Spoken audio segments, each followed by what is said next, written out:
তৃণমূলের 3টি ব্যাংক অ্যাকাউন্টে 440 কোটি টাকা ফ্রিজ হয়ে থাকার মামলায় কোনো সুরাহা মিলল না দেশের শীর্ষ আদালতে।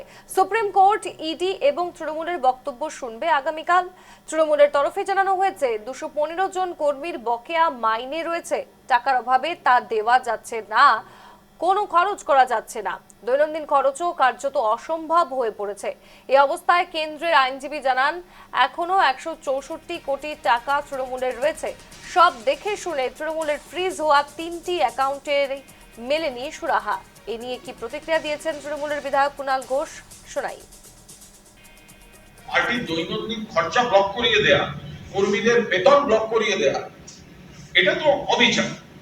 তো ফলে সেই জায়গায় দাঁড়িয়ে সুপ্রিম কোর্টে গেছেন। সুপ্রিম কোর্টের আমি যেটুকু শুনেছি, মহামান্য বিচারপতিরা যথেষ্ট সংবেদনশীল মামলা, সহানুভূতির সঙ্গে কর্মীদের প্রতি সহানুভূতির সঙ্গে বিষয়টি শুনেছেন এবং ইডিকে তারা বলেছেন যে যাতে দৈনন্দিন খরচ এবং কর্মীদের এটা কি করা যায় সেটা দেখুন, সেটা পরের দিন বোধহয় ইডির তরফ থেকে ইডির বক্তব্য জানানো।